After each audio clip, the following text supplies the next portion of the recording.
La verdad es una historia sacada de una película. Acá el abogado me comentaba que se parece mucho a la historia de Atrápame si puedes. No sé si vieron esa película de Leonardo DiCaprio, que ejercía como abogado, como médico, como piloto. La verdad no tenía ningún estudio de eso. Estamos hablando de una persona que empezó a ejercer ilegalmente la profesión de médico a los 24 o 25 años.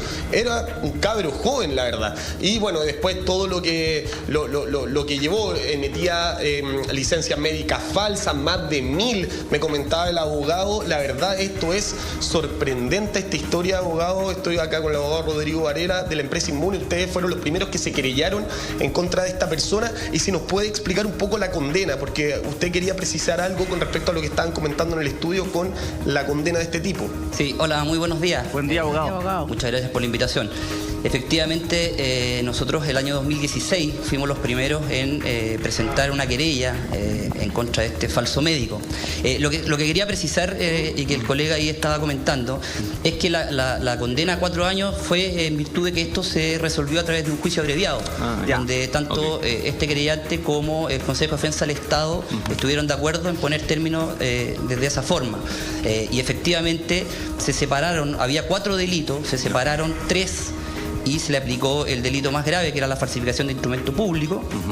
Y a ese se le otorgó la pena de 3 años y 1 día, y además se le aplicó 1 año a el delito de fraude previsional, que es un delito muy específico que está en la ley de ISAPRES y en un decreto con fuerza de ley, y que en definitiva dio los 4 años, y que para nosotros, si bien pareciera ser poco, porque la gravedad de los hechos, como decía Julia, efectivamente es grave, es importante recalcar que son 4 años de prisión efectiva, ¿ya? Entonces es relevante el hecho de que esta persona por lo menos va a estar 4 años absolutamente fuera de la posibilidad de poder producir algún daño mayor. Esta persona es un peligro para la sociedad. O sea, un tipo que es tan frío y calculador de recetar, de diagnosticar, sin tener ni un conocimiento a miles de pacientes, me parece que, o sea, si no es un peligro para la sociedad, ¿él quién? Abogado, ¿qué fue lo más chanta que hizo este chanta?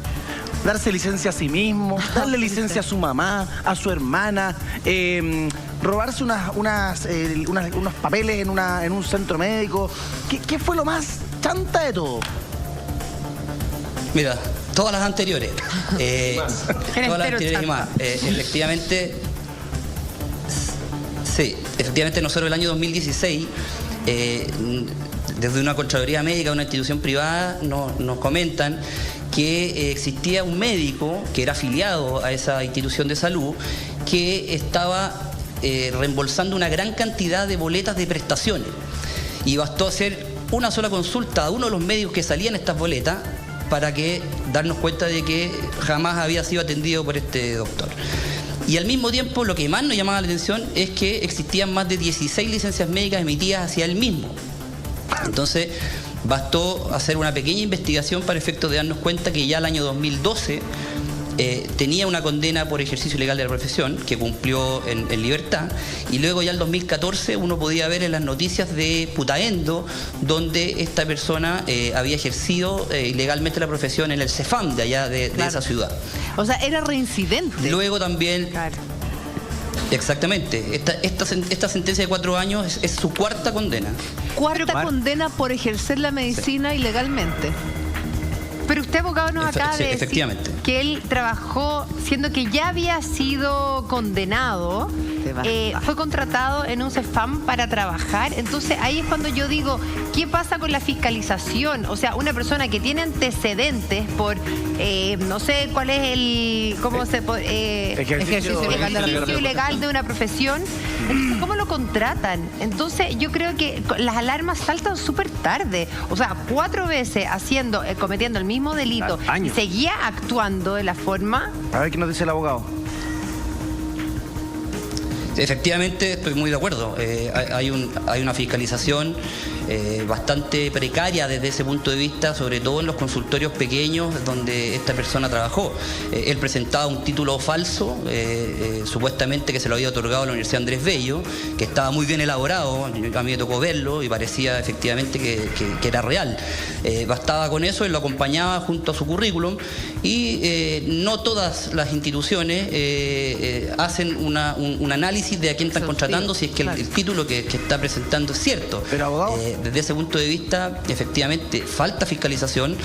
Y lo vemos en que es una persona que trabajó 7, 8 años ejerciendo ilegalmente la profesión, emitiendo licencias médicas al sistema público y al sistema privado, emitiendo recetas, que es lo más grave, porque atendía a más personas y le emitía recetas que, si estaban mal emitidas, pudo haber provocado incluso la muerte de una persona. Claro, abogado. Por tanto, efectivamente, estoy muy de acuerdo en que la fiscalización es algo que hay que mejorar al día de hoy. En algún punto del juicio abreviado, esta persona contó, declaró, ¿qué lo motivó a empezar con esto? ¿Qué lo llevó al mundo de la medicina? ¿Al mundo ficticio de la medicina? El mundo ficticio de la medicina. O del matasano. ¿Qué fue lo que... El matasano, el componedor.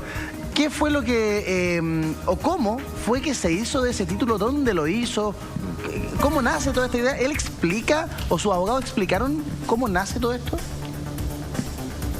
Nunca, lamentablemente no, él guardó su derecho él tomó el derecho a guardar silencio, no declaró en la causa, entonces no tenemos los antecedentes de por qué él decidió elegir esta línea de trabajo ilegal, podríamos decirlo de una manera.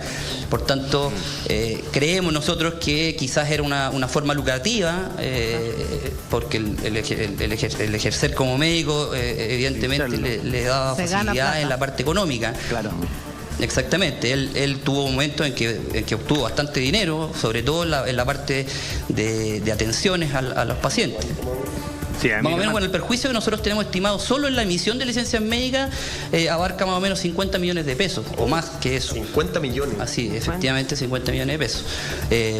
Al día de hoy, bueno, él en estos momentos está privado de libertad, no solo por nuestra causa, ya venía privado de libertad por una causa de San Felipe, y por tanto, al día de hoy, la verdad es que ni siquiera se le condenó en costas, porque efectivamente no tiene ningún peso en estos momentos. Está condenado a guardar reposo ahora. Germán. Claro, tras la reja. Exactamente. Bendito el día en que lo pillaron, porque si no, este tipo hubiese seguido ejerciendo la falsa profesión de médico, poniendo en riesgo la vida de las personas. En su momento, hace algunos años, habían personas que iban a Tacna a buscar títulos falsos, que cruzaban al Perú a buscar justamente este tipo de cartones. Lamentablemente él no lo revela en el juicio, no lo desconocemos de dónde obtiene su título. Me parece súper bien que lo hayan tomado detenido y que esté en la cárcel. Eso es porque es un delincuente. Sí. Hay que tratarlo de esa manera. Sí, señor. Es un delincuente que jugó con la vida de las personas, que defraudó también el sistema a partir de estos 50 millones de pesos en licencias, porque él incluso le dio licencias a su familia. Claro.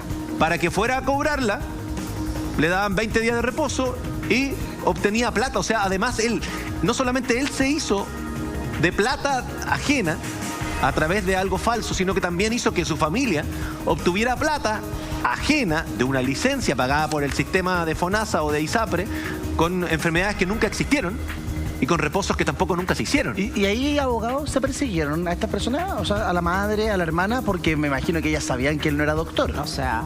Me imagino. Uno creo que las haya convencido de que fue a la universidad también, ¿no? Claro. ¿Abogado? Sí, perdón. Sí, es que ahí voy a precisar, porque... Él era el ¿cómo se llama? El principal del plan de salud. Todos los demás eran cargas. Y él, todos los reembolsos que hizo y las presentaciones las hacía a nombre de él.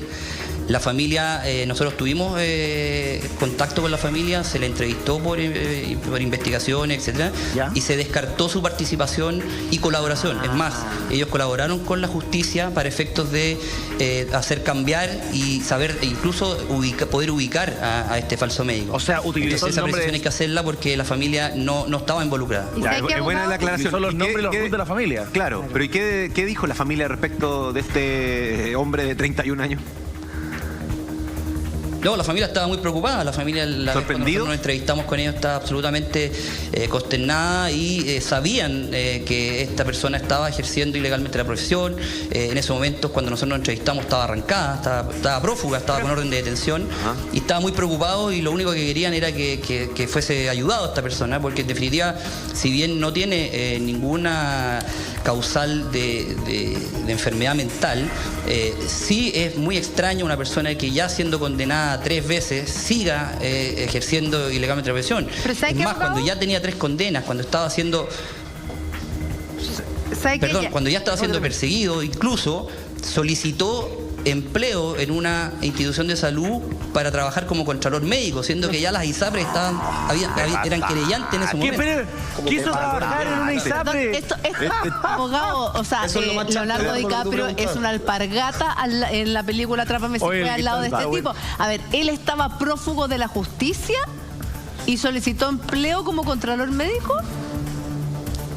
Efectivamente, tanto así que nosotros, en representación de esa institución de salud, lo que dijimos es, como estábamos buscándolo y estaba con orden de detención, acordamos que asistiera a la entrevista de trabajo. Le hicieron como una trampa. Que una vez que saliera, entonces fuera detenido.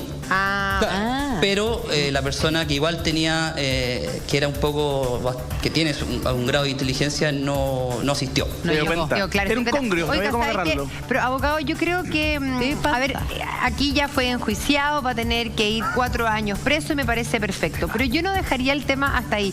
Yo creo que también quienes tienen que pagar son las personas encargadas en los distintos centros médicos, en los CEFAM, de contratarlo. Porque usted nos dice, llegó con un título. Finalmente falsificar hoy día un título es súper fácil, pero por eso yo creo que hay que hacer un seguimiento, corroborar con las universidades. Ahí usted nos hablaba de la Universidad Andrés Bello, a ver si realmente corroborar con el RUT, si está titulado en el colegio médico, o sea, una serie de cosas, porque yo creo que ellos también tienen mucha responsabilidad, porque si no, ¿para qué están? Si ellos son los que tienen que contratar a los doctores, entonces alguna responsabilidad, no penal, se entiende, pero sí, no sé, amonestación, o al menos, ¿por qué no penal? que tengan que dejar el cargo, porque imagínate un CESFAM, estamos hablando que, o sea, listo, me llegó, yo voy a falsificar un título. ¿Qué tan difícil puede ser hacer un título falso, un currículum falso? Entonces, por eso yo creo que hay que corroborar la información.